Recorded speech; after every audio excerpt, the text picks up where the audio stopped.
by design. Yeah, people are posting pictures of when they're really happy. They're modifying those pictures to be better looking. Even if they're not modifying the pictures, they're at least selecting the pictures for the best lighting, the best angle.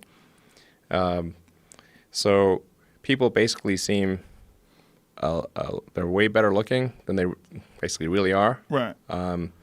And they're way happier seeming than they really are. So if you look at everyone on Instagram, you might think, man, they're all these happy, beautiful people, and I'm not that good looking, and I'm not happy. So I must suck, and that's going to make people sad. So when in fact, those people you think are super happy, actually not that happy. Some of them are really depressed. They're very sad.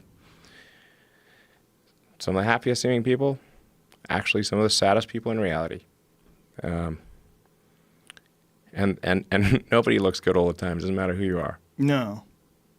It's not even something you should want. Why do you want to look great all the time? Yeah, exactly. So I think things like that can make people quite sad. Well, just by comparison, because you just sort of people generally think of themselves relative to others. We are constantly rebaselining our expectations. And you can see this, say, if you watch some show like Naked and Afraid, or if you just go and try living in the woods by yourself for a while, and you'll learn that civilization is quite great. It has a lot of it. People want to come back to civilization pretty fast on Naked and Afraid. Wasn't that a Thoreau quote? The comparison is a thief of joy. Yeah. Well, happiness is reality minus expectations. That's great too. But the comparison is a thief of joy really holds true to people. Is it? Theodore Roosevelt. Roosevelt. Fascinating. When you're thinking about Instagram, because what essentially Instagram is with a lot of people is you're giving them the opportunity to be their own PR agent, and they always go towards the glamorous, And when anybody does show, hashtag no filter, if they really do that, like, oh, you're so brave, look at you, no makeup, Yeah. They look good anyway. You look great. What are you doing? Oh my God, you don't have makeup on. You still look hot as fuck. You know what you're doing. I know what you're doing too. They're letting you know, and then they're feeding off that comment section. Ooh, just a little sitting there like it's a fresh stream of love. Like you're getting right up to the source as it comes out of the earth, and you're sucking that sweet lot of emojis. love water. Emojis. Yeah. A lot of emojis. My concern is not so much what Instagram is that I didn't think that people had the need for this or the expectation for some sort of technology that allows them to constantly get love and adulation from strangers and comments and this ability to project this sort of distorted version of who you really are. But I worry about where it goes. Like, what's the next one? What's the next one?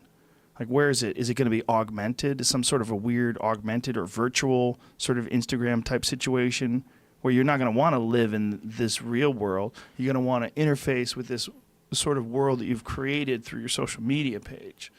It's some next level thing.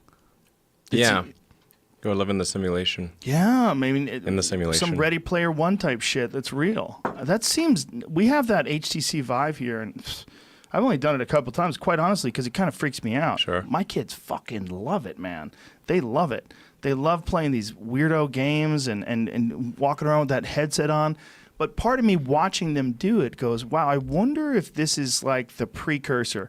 Just sort of like if you look at that phone that Gordon Gekko had on the beach. Yes. And then you compare the big that. Cell phone. Yeah, you compare that to like a Galaxy Note 9. Sure. Like, how the fuck did that become that, right? And I wonder when I see this HTC Vive, I'm like, what is that thing going to be 10 years from now when we're making fun of what it is now? What is it? How ingrained and how connected and interconnected is this technology going to be in our life?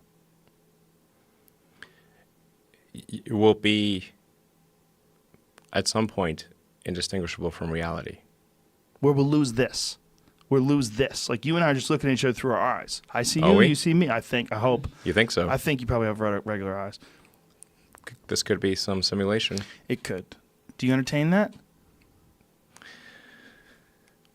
Well, the argument for the simulation, I think, is quite strong, because if you assume any improvement at all over time, any improvement, 1%, 0.1%, just extend the time frame, make it 1,000 years, a million years. The universe is 13.8 billion years old.